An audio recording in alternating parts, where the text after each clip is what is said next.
Dr. Devi Shetty, who needs no introduction.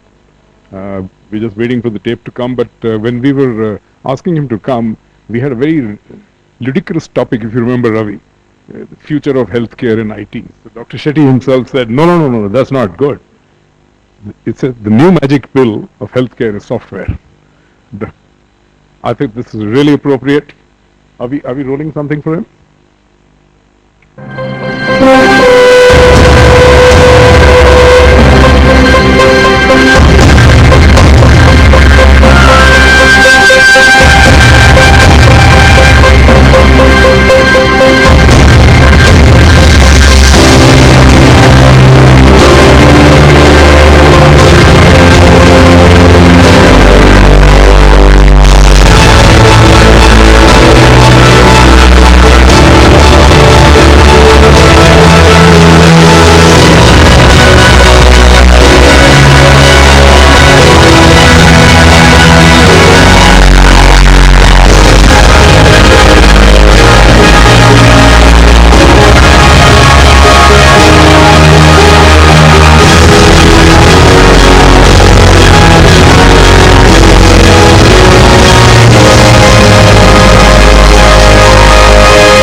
All yours, sir.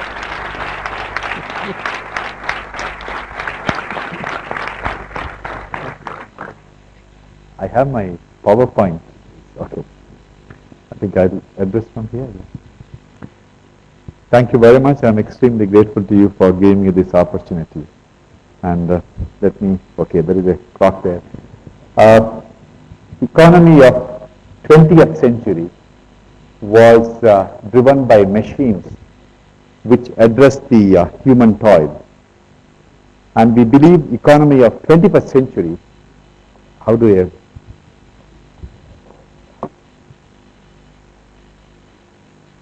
we believe that economy of 21st century will be driven by health sector.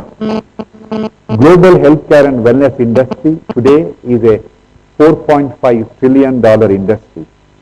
It is the second largest industry in the world after agro industry.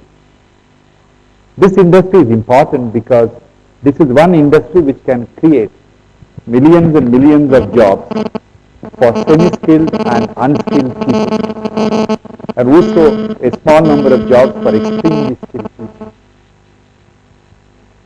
Why job creation is important for the stability of the world?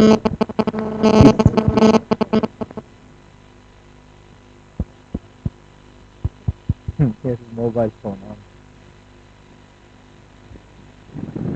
Job creation is very important because if you look at the instability of the society today, it's primarily because of the jobless growth. In the last 10 years, we have seen a lot of wealth being created, but that wealth is in the hands of very few people. And when there is a jobless growth, there is instability. People want to feel good about it. If you just give them the money without job, they won't feel good about it. The advantage of a health sector is, let's just compare with your industry. For a crore rupees turnover in your industry, you need to hire about 5 to 10 very brilliant people. For 1 crore rupees turnover in my industry, we need to hire 250 people. And majority of them are semi-skilled or unskilled people. You look at NHS of UK, when the entire Europe was melting, Britain economy was still somehow managing. There was no demonstrations and burning of refugees in England. What is the reason?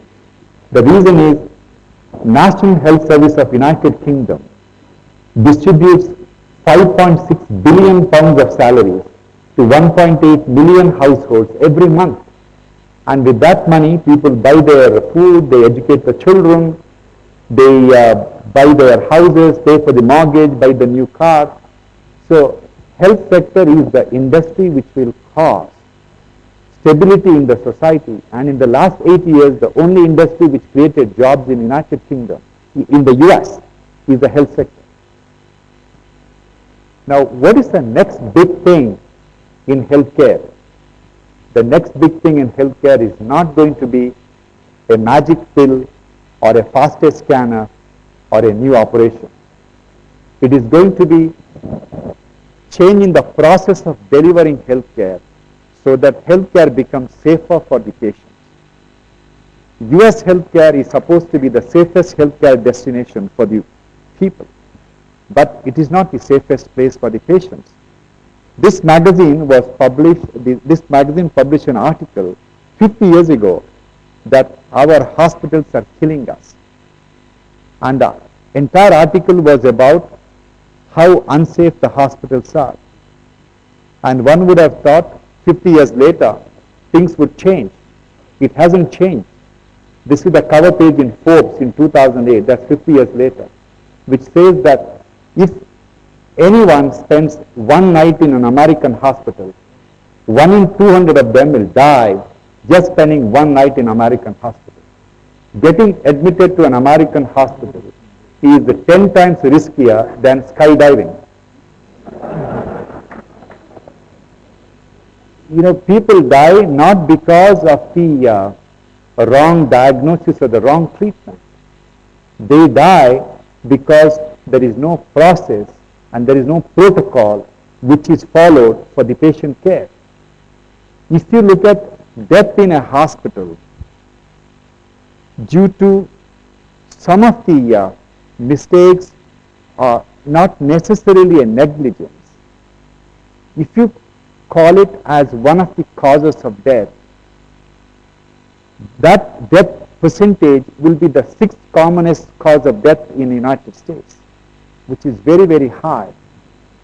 How do you reduce the mortality in this concept, in this area where patients die due to some type of a mistake, some type of right things not done at the right time? You can only reduce it if we go by process and protocol, which is driven by a software. Today, every hospital in the US has a software, but this software is essentially made for the hospital management. They are not patient disease management software. They were developed 20 years ago when the insurance company insisted that they wanted the bills to be given to them in a digital format so they can process it well. So this is how the origin of the software movement in the health sector started. Then the finance guys said, okay, this looks very good, shall we add inventory? Then the HR people added their own bits, and this is how the software of US hospital, the best softwares available today, originated. But in the end, doctors came and said, okay, we also want our bits to be added. So they kept on adding. It is like, today if you want them to build a nimble, very fast, outstanding software, they can't do it because it's a house which was built 60 years ago. However much you try to change, it is like you inherited a mansion which is 100 years ago. You can't change the position of the toilet, you can't change the position of the kitchen, plumbing system cannot be changed. We need a different outlook altogether. Now, you need a different approach altogether. Now, who's going to do it? Is it going to be an American hospital? No, no way, because first of all, the cost of developing the software. Second thing, the regulation involved in managing the patient data. Now, let's look at the reality in a hospital. You look at the inpatients. As a doctor, I can explain to you, but as people are not doctors, for you it may be a bit difficult to accept this. When somebody gets admitted to a heart hospital and he gets an operation done, God forbid he dies. How does he die? He never dies due to heart failure. When somebody is admitted to a hospital for a cancer surgery, if he dies, he didn't die due to cancer. When somebody dies following a procedure in a hospital, they never die due to original disease. They die because what we have done to them. They never die due to wrong diagnosis. Today, virtually every diagnosis is made because before I can see a patient, everything has been worked out. He had all kinds of imaging. The diagnosis in my hand. They die due to multi-organ failure. They die due to bleeding or a sepsis, or they die due to medical error or medical delay. medical error can be the 6th commonest cause of death in the United States. What we are really trying to do is to build all the protocols which is important for safe delivery of healthcare and put in an iPad so that instead of patient having a chart when he gets admitted to the hospital, he will have an iPad. An iPad will contain all the details. It's not very uncommon when you go to a hospital, you talk to the doctor, he has a piece of paper, he will ask you a set of questions. Physician's assistant would ask the same question in the reception. Then you get admitted, the SHO will monitor you and he will ask the same questions. In the end, vital things are missed out. So our intention is to build a concept that charts will be replaced by an iPad-like device and the iPad will travel with the patient. And why iPad? Primarily because doctors don't like to type. When I'm sitting with the patient, if I keep typing when the patient is talking to me, patient will not be very happy. So with the touch button, I can do whatever I want.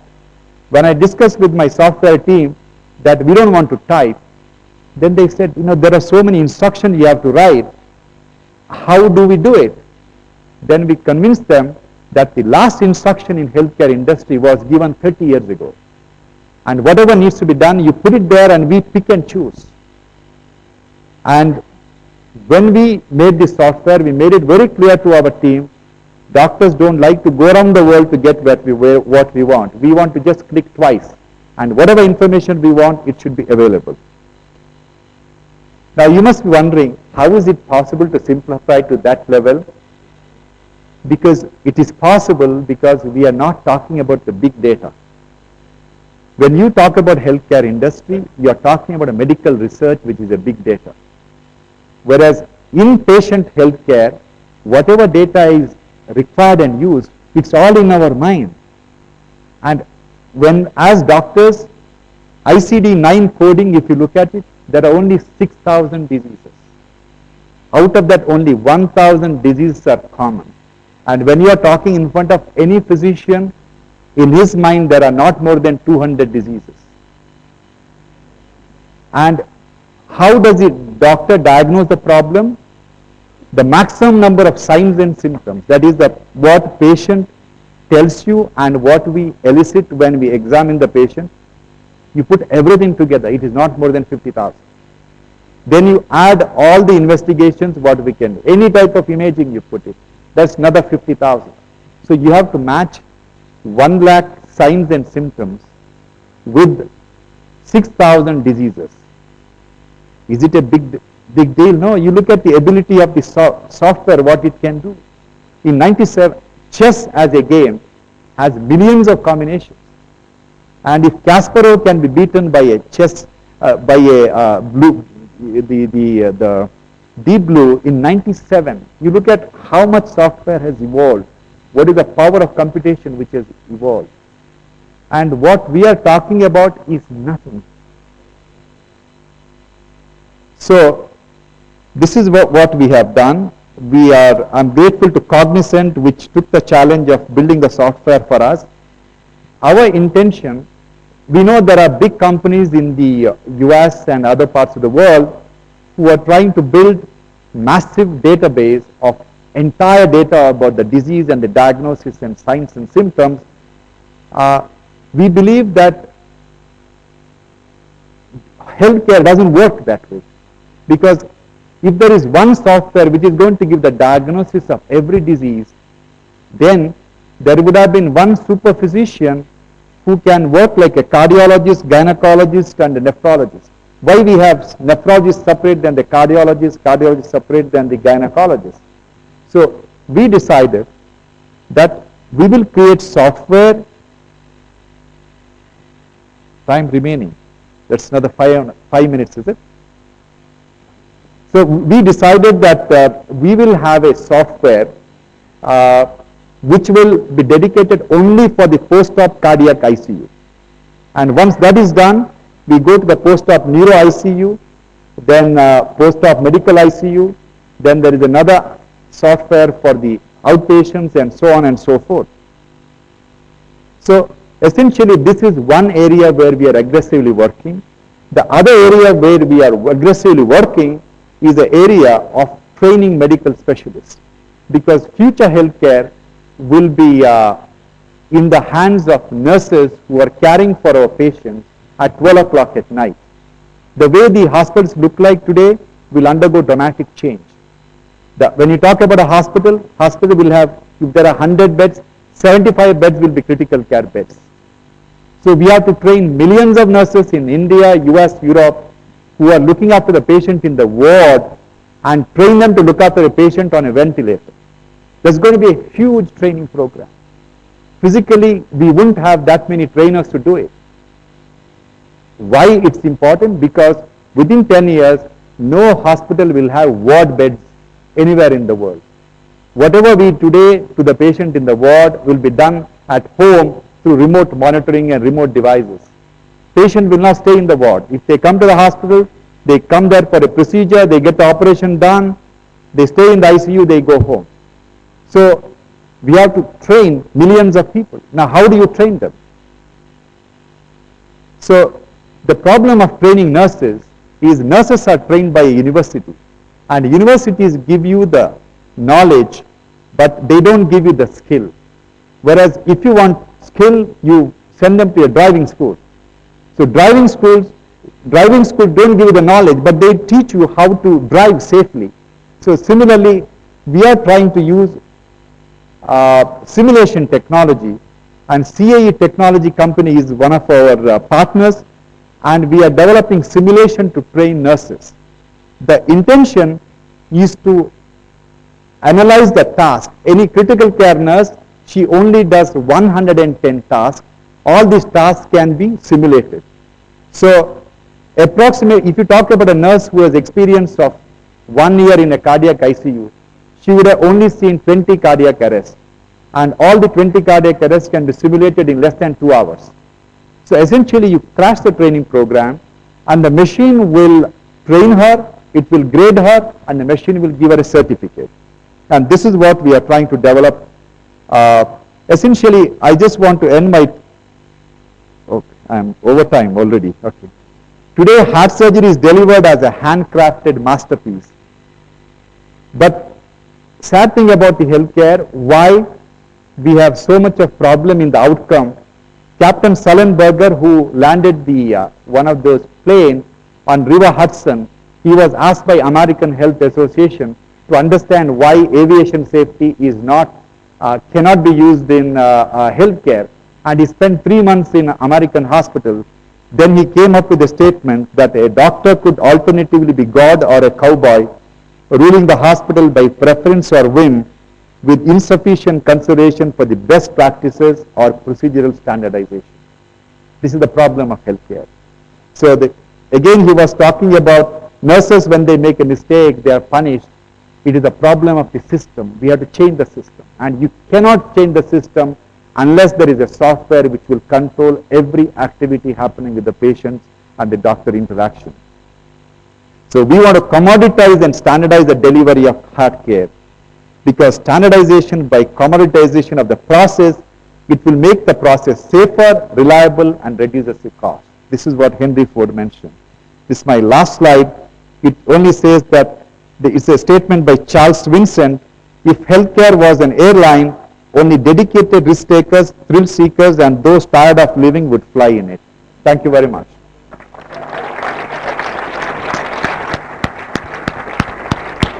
Good. Dr. Shetty, let me ask you the first question. How do these 1,000 entrepreneurs here work with you on improving the healthcare system, not just for India, but the globe? See, it's very important that they spend some time in a hospital surrounding, understanding not what as a difficulties, patient. not as a patient, Okay. yeah. Understanding the difficulties what we go through, and then they'll come up with something with which, with whom we can work. Yeah, we are constantly looking at partnering with the entrepreneurs who can build things. Yeah. Couple of questions for Dr. Shetty. One here. Please go ahead. Hey, my name is Suresh. Where do you see mobile devices replacing the expensive hospital equipments going forward? See, the mobile devices are going to be the future. if you come to our hospital, in one floor we have 80 critical care beds, and each bed has a cardiac monitor with all the independent support system. I mean, that's ridiculous. You don't need intelligent monitor near every bedside. You just need one heart and multiple dummy monitors everywhere. It can be done. But the companies do not want to do that because that's going to eat into their business. So somebody who has nothing to do with the current business has to come in and say that I'm going to do something different, and people like us would welcome it. Okay, next question, please. Sorry, just one follow-up on No, that. no. Please, we have run out of time. Yeah. Hello, doctor. My question is, other than the doctors wanting to type in the case history, what are the other challenges that you see for patient records to be shared across all the hospitals in India? See, the problem is collecting the data is a difficult problem, mainly because we really do not have the right kind of a software which is available today, because all the software companies expect us to change the way we work. We don't want to change. We want to do exactly what we have been doing, and your job is to make software to suit our requirement, and that's not difficult. And once you come up with that kind of a software, believe me, everyone will use it.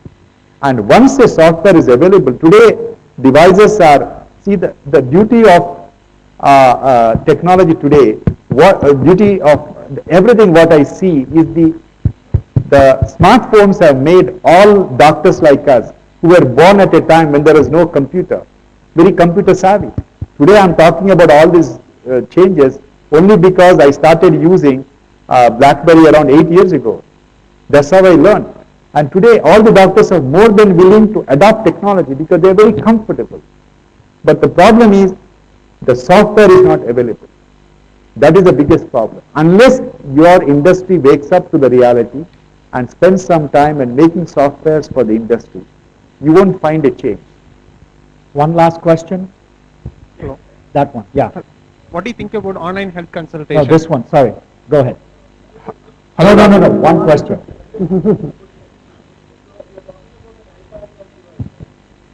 Will the doctor be willing to do even that kind of a trigger? Because that very 5-second trigger of the doctor writing the prescription, if you are considering a software to be really implemented into a healthcare scenario, that 5-second thing where a doctor has to write a prescription and give it to a patient, or has to recommend a test to be done, will the doctor be willing to do that? And second thing is, will the technology interfere with the equipment that you have in your hospitals, which cost millions of rupees? No, the machines do not interfere. They are very benign. But this 5-second limitation, where it came from? No, if it is an emergency scenario, if it is an emergency scenario, an iPad prescription. Nothing is such an emergency in a hospital. We just pretend as if it's an emergency.